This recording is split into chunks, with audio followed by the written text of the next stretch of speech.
Hey, good to be here today. So we got a lot of data for you, and we're gonna not have a lot of time and I speak fairly fast, maybe as fast as Will did, but we'll see. I got more graphs. I have less text, but I have a lot of bar graphs. And if you like graphs, if you like statistics, man, we got a treat for you. So just shortly about myself, I started a company called Applifier about 6 years ago with 3 friends of mine. We were recently, about 3 months ago, acquired by a company called Unity Technologies, which makes the Unity game engine. And now I'm happily there as an executive vice president running the show for every play and advertising. So I got lots of data, 30 minutes of time, which means that you won't have time to write it down. However, the presentation is already up. So you can go to slideshare.net/my old Demosi nickname and download the whole full presentation. It actually got even more slides than this version has. So we surveyed about 3,000 people in February 2014. We wanted to understand what makes whales tick compared to other people. So basically, when you think about the money curve on how you make revenue on free-to-play games, you got non-payers, you got moderate payers, you got heavy payers, and you got even what we call super whales, people who spend up to $50 per month. And these in our survey represented 1%, and then you got 59% of people who don't spend anything. The interesting question about this is not really that other people spend more money and others spend no money. It is what makes these people tick, and how do you attract them, the people who spend money. So we looked at 3 different sections. Discovery, how do whales find your game? What is engagement to these people? What makes them tick? And how do they share? So primarily trying to complete the loop. How do these people find? How do they get stuck? And how do they bring more people into your game? So let's start with discovery. Whales, how do you find games? It's really the question we're going to answer. And this is a pretty thick slide, but the question we asked, how do you find your favorite games? And the darker line is who say they use this source frequently, and the yellow line is the people who say use this sometimes. So when you look at this, the most interesting takeaway from this is that we talk a lot about the app stores and the only way being successful is being in the app stores. But when you start looking at other sources, social actually plays a huge part of this. That is, a friend pulls out an iPhone and tells you, hey dude, you gotta play Retry. It's a fantastic new game from our folks at Rovio at level 11. And then you show him what the game is. That is still driving a huge amount of discovery, and we don't talk about this a lot because that type of discovery cannot be measured. It's organic, it's word of mouth. But when you boil this down, for everybody, not just the whales, offline word of mouth is just as important as the app stories. But let's start digging into the different segmentation of these people. So in these slides, blue will always represent the heavy payers, people who are spending $10 or more. The green line represents moderate payers, and the red line represents the non-payers. So across the board, when people start spending money, they use all discovery sources more frequently. So this is not really that interesting. If you play a lot of games, you use more discovery sources, so that's fine. But what's interesting is that when you start really digging into online word of mouth, that is people on Facebook, Twitter, YouTube, and other sources, what happens there is that people who spend a lot of money actually use these sources much more frequently. So there was no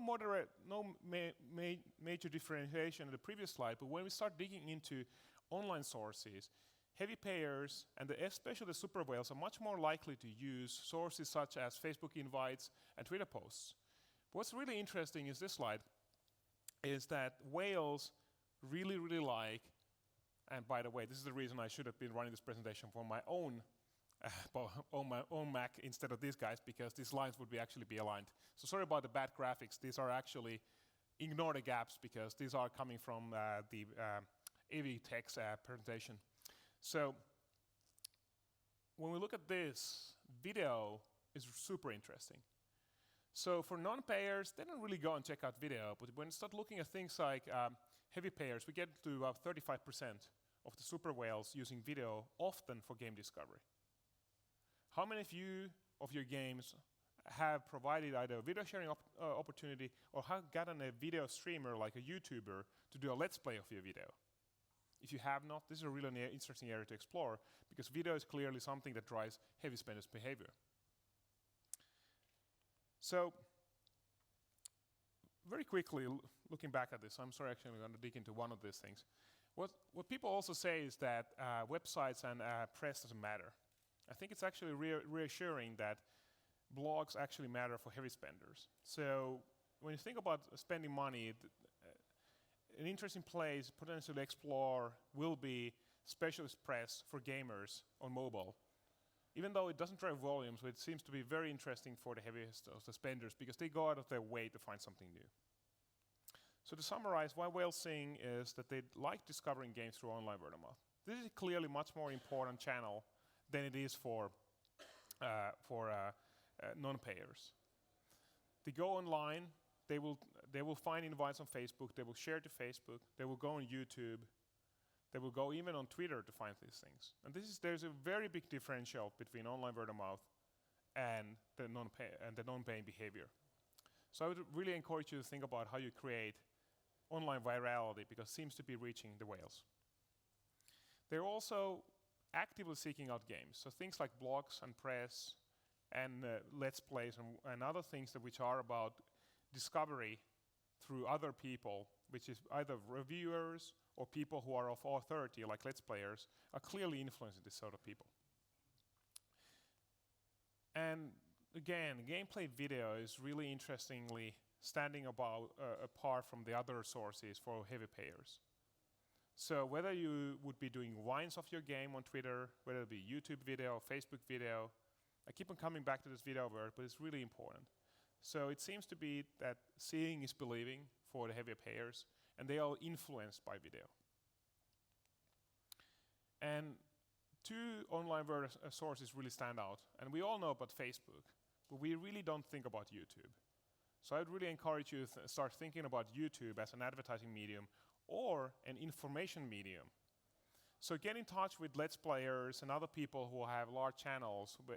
And obviously we all know about PewDiePie, but there's a lot of people below that level of popularity that are probably very interested in a review of the game if it's funny, interesting, or new.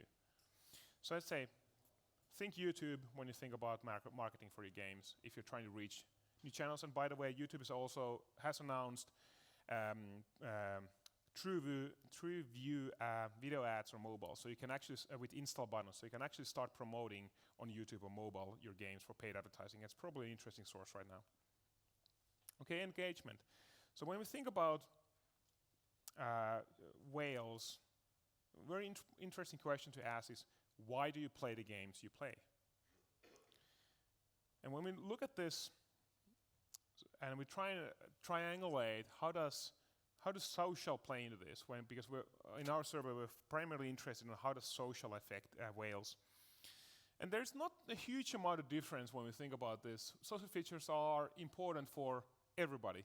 So things like competitive play or ability to see others play or text chatting overall are features that you would say, I would typically play a game longer if it features this. So that's what we asked, like, how does this retention get affected by it? And we didn't see a huge differential when we added into the heavy payers and the super whales. But fundamentally, what's interesting is we think about whales being somehow psychologically sick people who just play alone and they don't have any life. But they're clearly more interested into getting involved in the social features. Social features help in retention. There is not a huge gap here, but it reinforces that when you go into the game and start spending money, you want to engage with other people.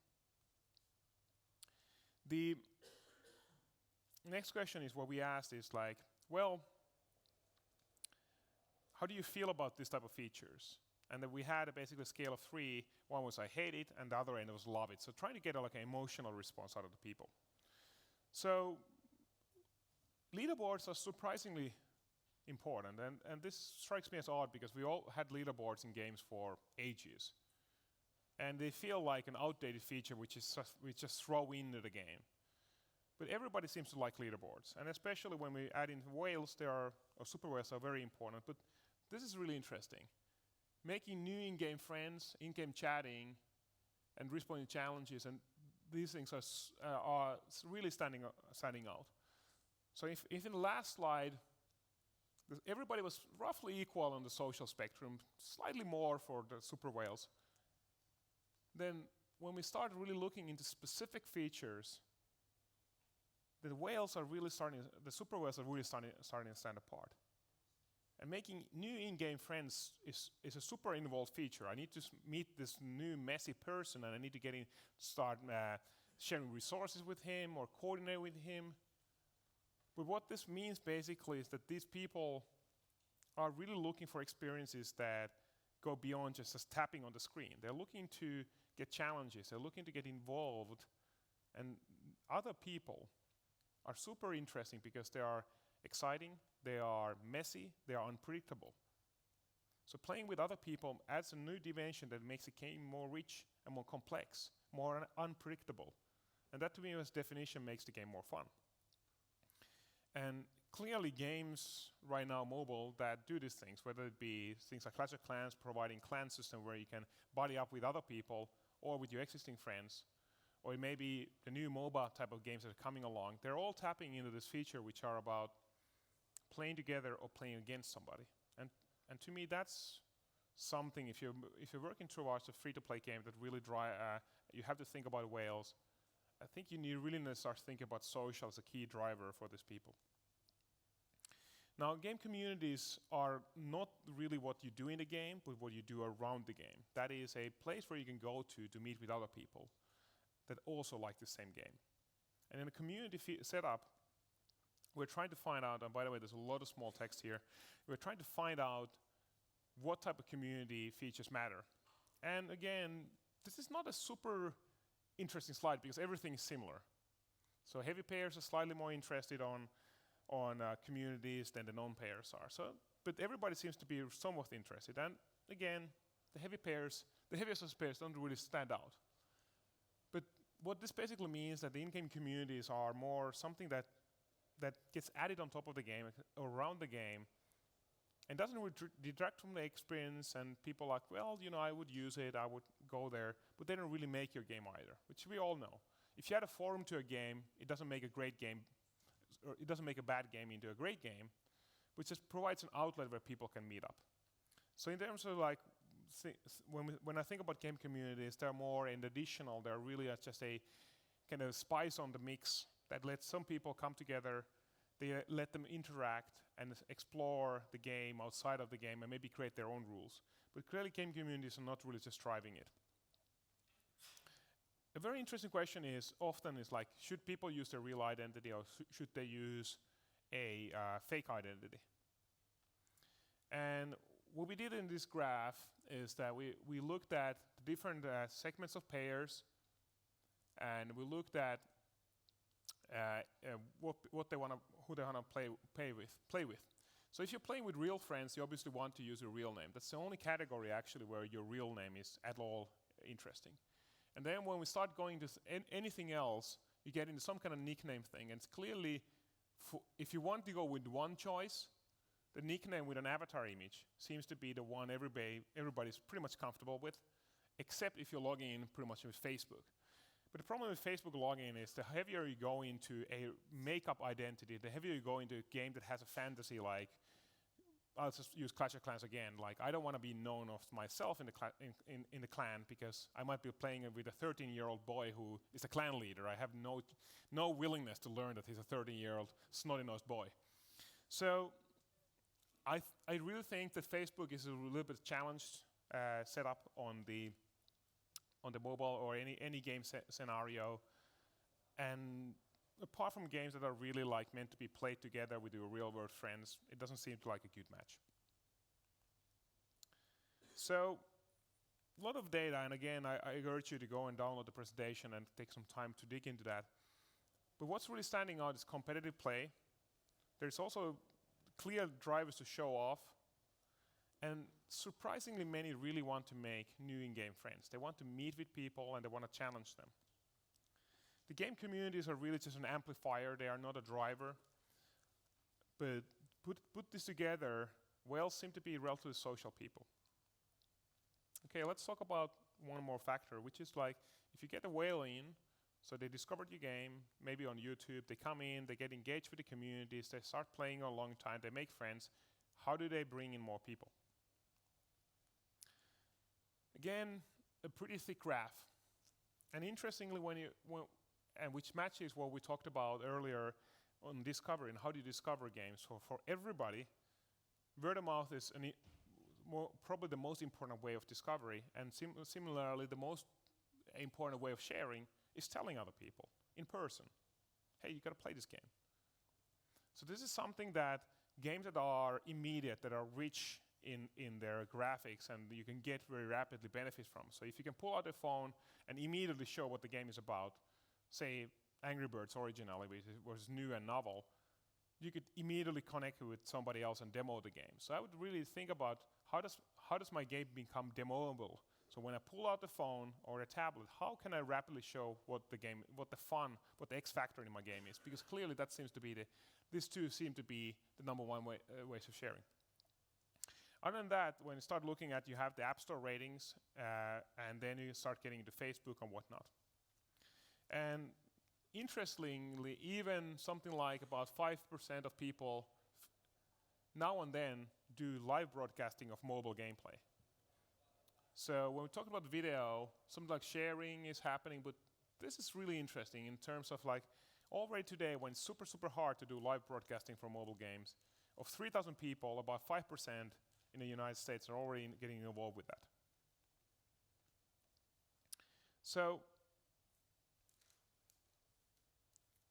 it's not a surprise that people who are super engaged in games are also more likely to tell about them because they clearly like them more. I don't think there are people who just go into games and pull out their wallet and start paying. You actually have to hook them. You have to provide something of interest. So these people are interested. So when they spend more money, they're much more into gaming, and they're much more likely to talk about the games. Again, I'm sorry for the broken graph because it's not on my own machine. But what's really interesting is that the heaviest spender across the board are super, super likely to share. These are people who are like, if you go to something like let's say, if they were playing golf, these are the guys who would have never shut up about golf and their new golf club that they just bought. So they're just playing whatever the game is. They won't shut up about talking about the game because they're so invested in that. So sharing actually comes very naturally to these people. And what's interesting is when we go into a little bit less popular methods of sharing, such as tips and tricks or watching footage or of video of somebody else's game and discussing the games on forum, again, the whales really stand out. And this is interesting when it's tips and tricks and discuss the games on forums. These are really standing out, but look at this. This is actually, again, this is not correct, but for the $15 or more guys, there are over 10% of those people say they often live broadcast their mobile gameplay. These are really, really interesting statistics because it's actually pretty hard to do a live broadcast. You have to, for example, on tablet, you have to AirPlay to a PC or a Mac, or actually implement a Mac, and then maybe pull out a video recording application and then connect that to Twitch or YouTube Live or Ustream or wherever you want to put it to. And if 10+% of the heaviest spenders are doing this, maybe you should be advertising your game on Twitch. Maybe you should be doing this for your game when you're developing your game. Because clearly some people are super interested in that. Or maybe you go onto Twitch and see who's live broadcasting mobile gameplay and start marketing those people directly. And that, obviously, we are in the business of video sharing, and what's interesting is also that about 20% of the heaviest of payers are also into video sharing. So sharing replays. And this also matches with the fact, if you remember, that the heavy spenders are super likely to discover games on YouTube. So video sharing and video watching goes hand in hand, and they're really getting very involved with that. Earlier we talked about how forums or in-game communities were not super important, but then again, these people are super interested in going to forums and talking about their experience.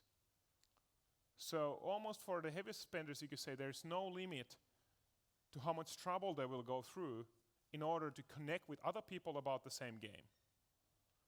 They clearly don't care about the obstacles in their way. They will go and do it. Again, I think the takeaways are here is forums and video, live or replays are really matters. So let's talk about where do they share to if they're online.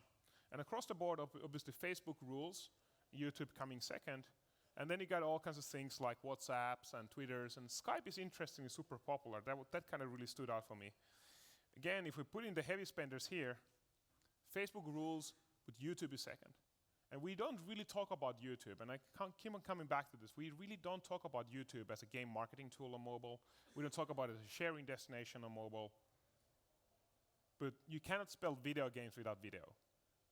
So YouTube matters, and I would really urge you to take, if you take one takeaway from here, it's video and YouTube. There's something here that's really happening, which we are not paying a whole lot of attention to. Then we wanted to understand, why do people want to share? What's the motivation? And interestingly, across the board, creativity really matters. And there's obviously this need to bring other people in, and the need to tell other people about it. But interestingly, creativity across the board is something that people are really motivated by. That is, I'm doing something interesting in this game. I want to show other people, see what I'm doing. So I think games, whether they be like Minecraft or even things like Clash, where you can build a city or town that looks like just like your dreams would look like, sharing that bit of creativity is something that people are proud of, or they have a creative solution to a problem.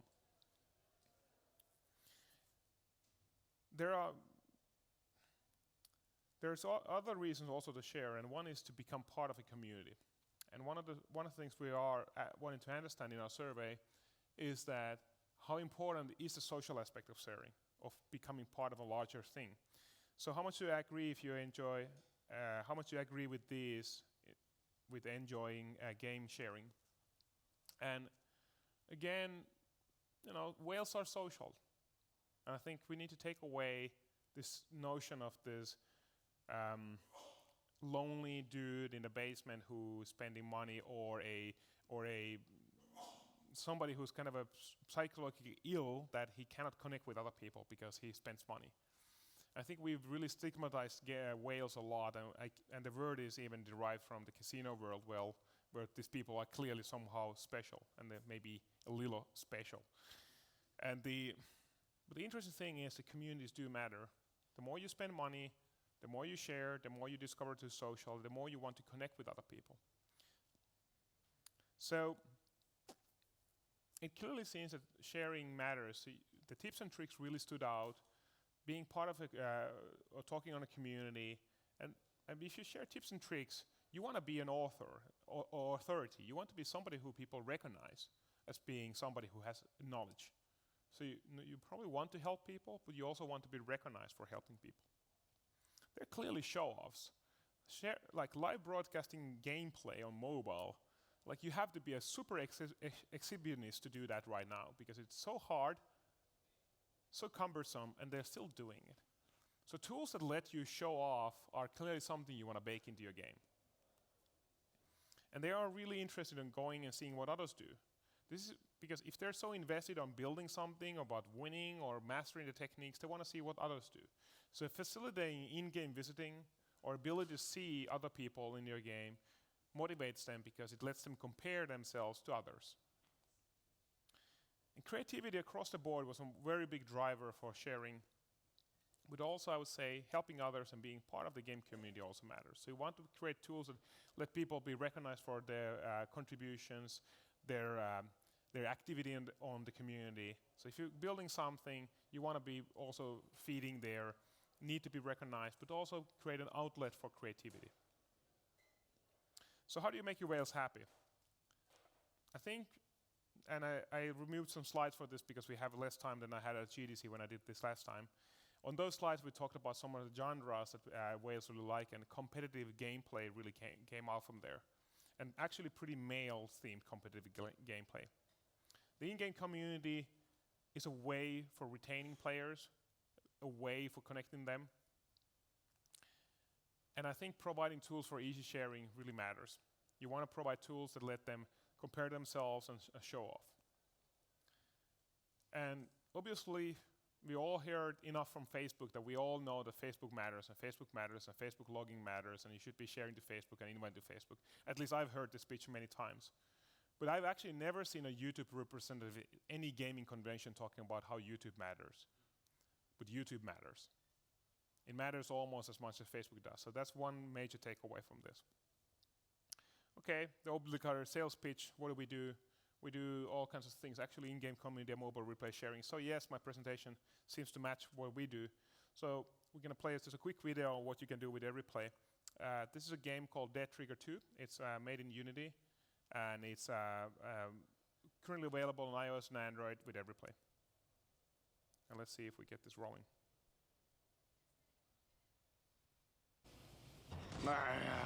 Oh no, I missed him. Die. Ugh, hope you didn't want that arm. Oh no, another Big Mama. Yeah, that's a big Go mama. away, Big Mama. So overall, when we think about gameplay sharing, Die. if you are into really creating something and showing off, I think video is a Explosion. pretty good Oh, way cool, I found of another. showing. It's pretty graphical, even for big mamas. So fundamentally, this presentation is available here on my slide share. It actually has a lot more data on that. And the graphs are actually nicely aligned on the slide share instead of here. So I apologize for that. If you want to learn more about EveryPlay, you can go to developers.everyplay.com. And you can find me on Twitter, and you can find me on my email. And I went so fast, we actually have some time for questions even. You got a One question only. Come on, you're being stingy. Okay. Yeah, one question. Okay. I have a question. There's a question there. Have we got a mic? My lovely assistant will sprint across to you. He's very lovely. He is very lovely. Look at him. I remember what Look it's at him like. go. I used to be able to move like that. It happened. I had less of this then. And it's not on. Are we on? No? This one on? No. Hello? There Okay, you go. great. Perfect. So, like a side channel question, sort of. Does your data sort of show what's the number one mistake you can make to drive your whales away? Number one mistake you're going to do to drive your whales away. We didn't actually ask them this question of why do you stop playing, and so I'm going to only speculate. My feeling about this is running out of something interesting. And running out of something interesting basically means when you start paying, you're really already made a commitment. And some of the other research says that whales are actually very logical about their spending patterns. There's really good research from Ubisoft, from Nicky and another person around why is spending happening. And a lot of this was rational investment decisions on creating more powerful things for you to enjoy in the game. And I think once you run out of interesting things to compete against, to challenge you in the game, then you will stop playing. And I think the interesting thing about people is that you never run out of people. And people are messy and interesting. So things that faceted PvP and clan systems are almost infinite in their content because other people are infinite. They make things that the game can never make. So I would say that running out of interesting choices runs people away. And if you have other people in the game to compete against, you're probably never going to run out of interesting things, especially if you facilitate the interacting well.